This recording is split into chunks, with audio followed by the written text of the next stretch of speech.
ये बात उन दिनों की है जब मेरे पति मुझे छोड़कर परदेश जा रहे थे। मेरा रो रो कर बुरा हाल था। मैं दरवाजे पर खड़ी थी जब वो मेरी तरफ हाथ हिलाकर चले गए। मैं अकेली रह गई। मेरी सास ने उसी समय मुझे मेरे बालों से पकड़कर अंदर की तरफ खींचा और मुझे मेरे कमरे में ले गई। कहने लगी, पागल हो गई हो क्या? अपने पति के काम पर जाने पर ऐसे नहीं रोया करते। ये बुरी बात होती है। चुप करके बैठो, वरना पता नहीं मेरे बेटे की यात्रा कैसी गुजरेगी। सास ने मुझे डांट दिया। मैं अपने कमरे में चली गई। शाम को उठी तो दिल बोझल सा था। माँ जी मुझे कड़ी नज़रों से देख रही थी। सर से पांव तक मुझे यूं घूर रही थी जैसे कुछ ढूंढ रही हो। फिर मुझे अपने पास बुलाकर बोली, ये लाल दुपट्टा क्यों ओढ़ रखा है? ये तो दुल्हनें ओढ़ती हैं। तेरा पति परदेश चला गया है। ये दुपट्टा उतार और जाकर सफ़ेद दुपट्टा ओढ़ ले। अच्छा नहीं लगता? तेरा पति परदेश में है तो तू किसके लिए तैयार होगी? सास की बात सुनकर मेरा दिल परेशान हो गया। भला मेरा पति परदेश ही तो गया था। मैं विधवा तो नहीं हुई थी। मगर सास की जिद की वजह से मुझे उनकी बात माननी पड़ी। मैं अपने कमरे में गई और अलमारी से सफ़ेद रंग का दुपट्टा निकाल कर ओढ़ लिया। मुझे ये रंग बिल्कुल भी पसंद नहीं था। बस अपने पति की जिद पर मैं कभी कभी सफ़ेद रंग पहन लेती थी, मगर आज मुझे ये हमेशा के लिए पहनना पड़ रहा था। दुपट्टा ओढ़कर मेरा दिल इस कदर उदास हुआ कि मैं अपने कमरे में ही लेट गई। तभी मेरी सास मुझे आवाज़ देने लगी। मैं तो भूल ही गई थी कि घर का सारा काम भी मेरे सर पर ही था। अगले दिन की रात तक मैं बहुत थक चुकी थी। मैंने दिल में सोच लिया कि अब यहाँ नहीं रहूँगी। भला जब पति ही घर पर नहीं तो मेरे ससुराल में रहने की क्या ज़रूरत है? मैं रात भर सोचती रही। सुबह उठी तो सर पकड़ लिया। माँ जी पूछने लगी, क्या हुआ है? मैंने कहा कि मेरे सर में बहुत तेज़ दर्द है, बुखार भी है, दिल बोझल हो रहा है। मैं अपने मायके जाना चाहती हूँ। दरअसल ये एक बहाना था जिसकी वजह से मुझे अपनी सास से छुटकारा मिल जाना था, मगर इन्हें तो जैसे किसी की परवाह ही न थी।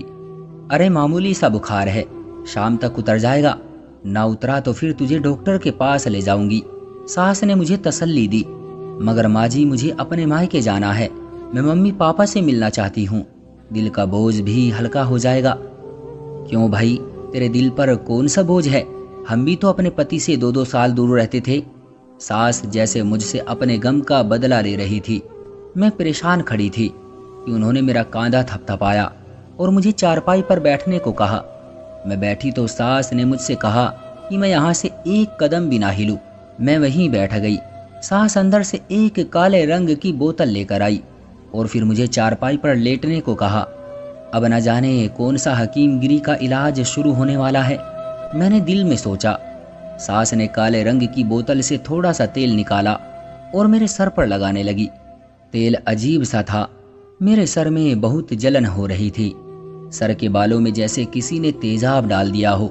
माँ जी ने मेरा सर दबाना शुरू कर दिया, साथ ही सर की मालिश भी शुरू कर दी। अब तुझे आराम हो जाएगा। ये ऐसा तेल है जिसे 7-8 दिन लगाने से ही तबीयत बेहतर हो जाती है। मेरे घर में पहले यही इस्तेमाल होता था, बल्कि हमारी सास भी हमें यही लगाया करती थी। अब मैं बेबस होकर बैठ गई। बहाना तो कर लिया था, मगर मैं बुरी तरह फंस गई थी। इस कड़वे तेल की मालिश करवाना मुझे बहुत बुरा लग रहा था। खैर, आधे घंटे के बाद सास ने मालिश करके मेरा सर छोड़ा। तभी दरवाजे पर किसी की दस्तक हुई। मैंने दरवाज़ा खोला तो सामने एक औरत खड़ी थी। ये मेरी सास से रोजाना मिलने आती थी। उसे देखते ही माँ जी खुश हो गई और बोली, आजा, मैं तेरा ही इंतजार कर रही थी।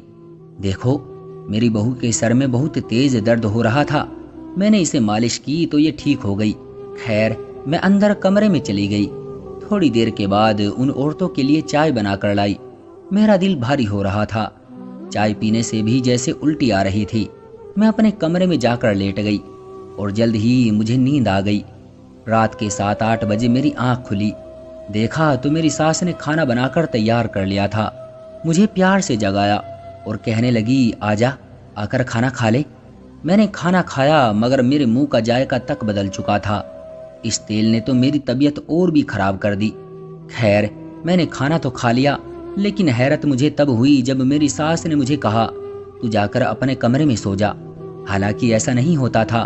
वो मुझे इस वक्त अपने पांव दबाने को कहती थी, मगर आज मेरी सास का व्यवहार मेरी समझ में नहीं आ रहा था। फिर मैं अपने कमरे में आकर सो गई। मुझे इस तरह नींद आई जैसे किसी ने मुझे नशा पिला दिया हो। सुबह तक मैं सोती रही, मुझे अपना होश भी ना रहा। सुबह उठी तो मेरा सर भारी था, मुझसे चला नहीं जा रहा था। मैंने अपनी सास से कहा, माँ जी, आपने तो मुझे सही करने के लिए ये तेल लगाया था, मगर इसने तो मेरी हालत और भी खराब कर दी। मुझसे चला भी नहीं जा रहा है, तबीयत और भी ज़्यादा खराब हो गई है। माँ जी ने हंसकर कहा, अरे बेटी, 7-8 दिन के बाद ही तो ये तेल असर करेगा। अभी तो तेरी तबीयत इससे खराब ही होगी, क्योंकि इस तेल की वजह से शुरू में ऐसा ही होता है। सास की बात पर मुझे थोड़ा सुकून तो मिला, मगर मुझे अजीब सा लग रहा था। अगली रात भी जब मेरी तबीयत ऐसे ही खराब हो गई तो मैंने सोचा इस तेल से छुटकारा पाने का यही तरीका है कि मैं अपनी सास की तेल वाली बोतल ही छुपा दूं। फिर मैंने ऐसा ही किया। शाम को अपने किसी काम से बाहर गई तो मैंने वो तेल की बोतल लेकर गमलों के पीछे छुपा दी और सोचा कि अगर ज़्यादा हंगामा किया तो उन्हें बता दूंगी। अब मुझसे बर्दाश्त नहीं होती थी ये रोज़ रोज़ की परेशानी। खैर, मैंने तेल तो छुपा दिया, मगर सास ने आकर रात को जब तेल ढूंढना शुरू किया तो बोली, तेरी मालिश करनी है, तेल कहाँ गुम हो गया है। मैंने भी ऐसा नाटक किया जैसे मैं जानती ही नहीं हूँ। तब माँ जी ने इस कदर शोर मचाया कि सारा घर सर पर उठा लिया।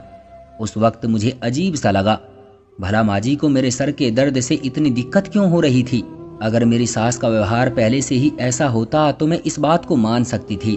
खैर, मैं जो इरादा किए बैठी थी कि गमलों के पीछे से तेल की बोतल निकाल दूंगी, अब मैंने अपना इरादा बदल लिया, क्योंकि मुझे सारी रात नींद आई रहती थी और सुबह को भी बोझल हुई रहती थी।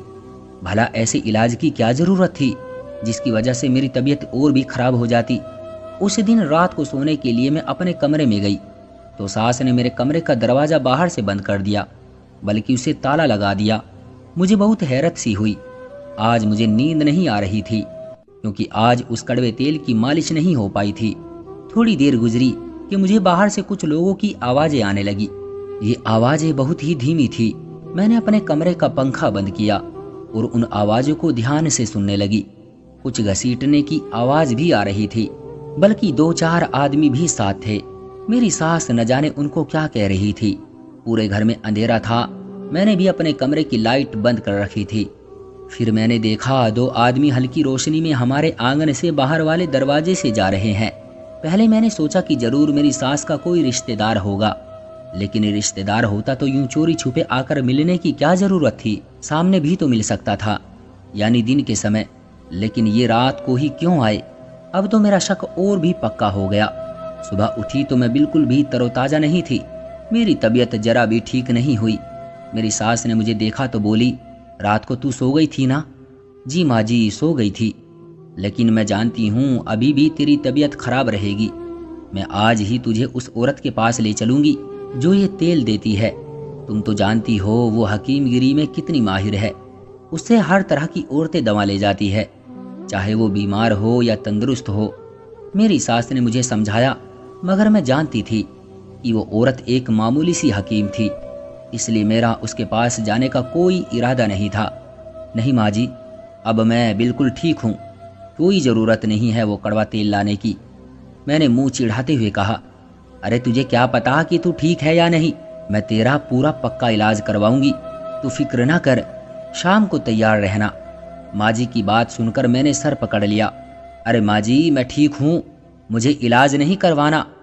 ऊपर वाले के लिए मेरा पीछा छोड़ दो। मुझे माँ जी पर गुस्सा आ गया। तभी माँ जी बोली, मेरे साथ जुबान न चला, वरना तेरे पति को परदेश में बता दूंगी तू मेरी कोई भी बात नहीं मानती। बस यही मेरी एक कमजोरी थी जिसका माँ जी फायदा उठाती थी। शाम को मैं तैयार हो गई। मेरी सास ने भी तैयारी कर ली और हम उस औरत के पास पहुंच गए। कुछ लोग कहते थे कि ये एक बहुत अच्छी हकीम है, मगर सच तो ये था कि ये औरत ज़्यादातर नशीली और गंदी दवाइयाँ बेचती थी। मुझे उनकी दवाइयों पर बिल्कुल भी यकीन नहीं था। माँ जी ने उसके सामने मेरा मसला बताया और कहने लगी, मुझे वही तेल दे दो जो तुमने पिछली बार दिया था। माँ जी की बात सुनकर उसने कुछ समय को सोचा और फिर एक लड़की को आवाज़ दी, जो उसी तरह की काली सी शीशी लेकर माँ जी के पास आ गई। माँ जी ने वो शीशी ली और उस औरत का धन्यवाद किया और फिर मुझे लेकर घर आ गई। घर आकर वो बड़ी खुश लग रही थी। मुझे ये सब बहुत बुरा लग रहा था। मैंने भी दिल में ठान ली, आज कुछ भी हो जाए अपनी सास को ये तेल अपने सर पर नहीं लगाने दूंगी। मैंने भी सरसों के तेल में काला रंग मिला दिया और उस बोतल का तेल नाली में बहा दिया। सास को शक भी नहीं हुआ कि मैंने बोतल में से तेल बदल दिया है। रात को उन्होंने मुझे अपने पास बुलाया और मेरे सर की मालिश करने लगी। जब मालिश पूरी हुई तो मुझे थपथपाते हुए बोली, जाकर अपने कमरे में सो जा, 7 दिन में तेरी तबीयत बेहतर हो जाएगी। हालांकि मुझे कोई बीमारी नहीं थी, लेकिन सास की जिद के आगे कर भी क्या सकती थी। फिर मैं वापस अपने कमरे में आ गई, मगर मुझे नींद नहीं आ रही थी, जबकि तेल की मालिश के बाद मेरा सर भारी हो जाता था और थोड़ी देर लेटते ही मुझे नींद आ जाती थी। कुछ देर बाद मुझे महसूस हुआ कि जैसे वही आवाज आज भी आ रही है। आज मेरा दरवाजा अंदर से बंद था, क्योंकि मेरी सास तो सोच रही थी कि मैं सो गई होगी, इसलिए मेरे कमरे का दरवाजा बाहर से बंद नहीं था।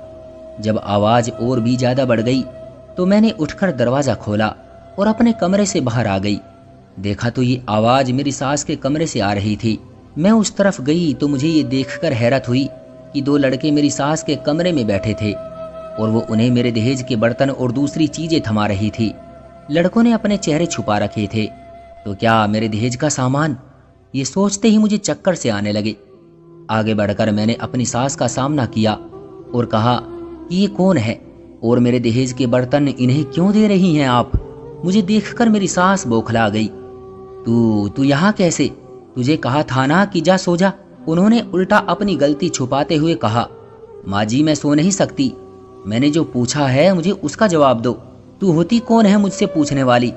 मेरी सास उल्टा मुझ पर गुस्सा करने लगी। मैं जो चाहे करूं, ये मेरा घर है, मुझे मत बताओ कि मुझे क्या करना है। उनकी आवाज ऊंची हो गई थी।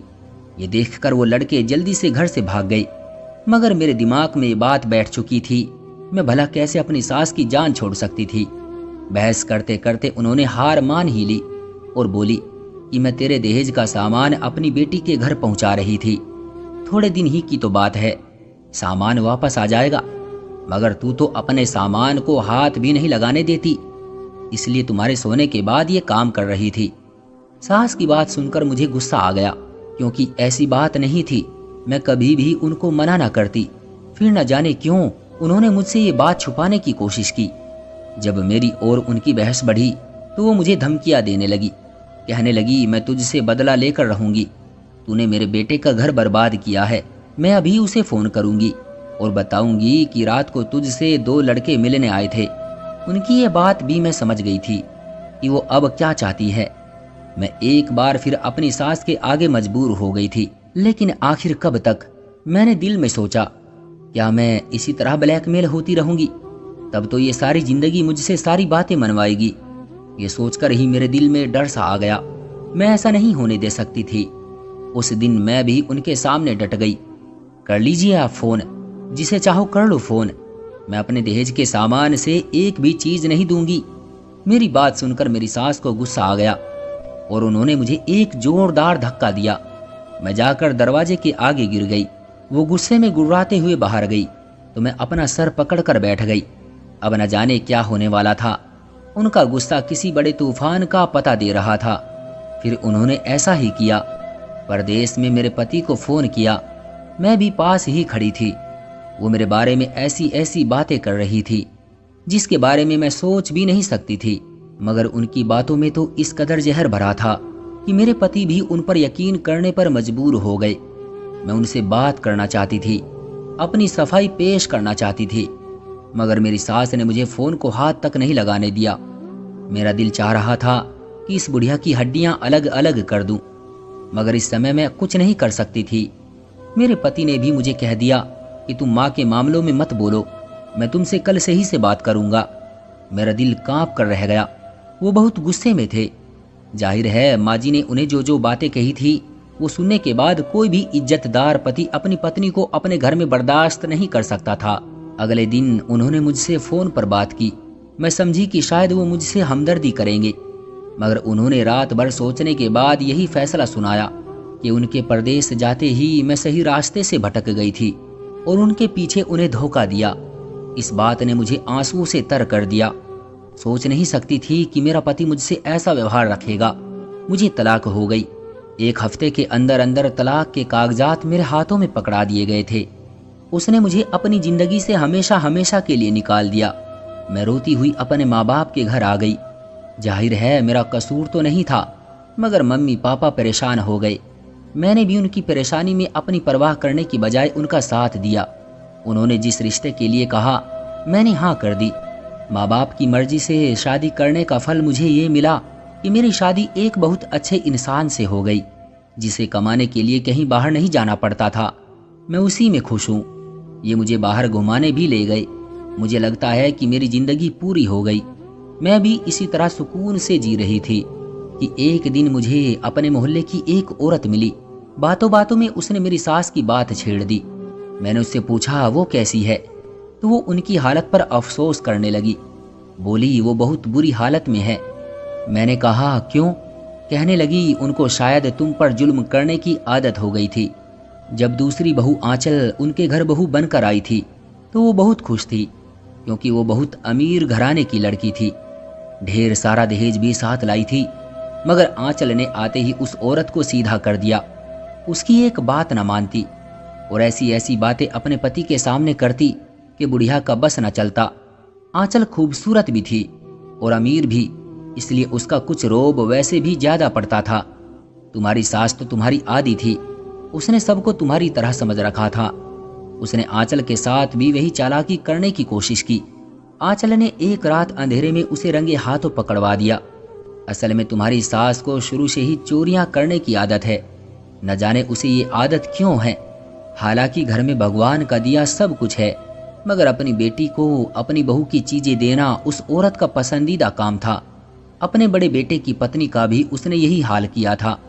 अब तो हाल ये है कि आंचल का दिल करे तो उसे खाना दे देती है, वरना सारा सारा दिन वो भूखी ही पड़ी रहती है। उसकी यही सजा होनी चाहिए थी। मैं जानती हूँ उसने तुम्हारे साथ बहुत बुरा किया है। उसने अपनी पहली बहू के साथ भी ऐसा ही किया था। मैं अपनी सास का हाल सुनकर खुश तो नहीं हुई, क्योंकि किसी को तकलीफ में देखकर खुश होना एक घटिया इंसान होने की निशानी है।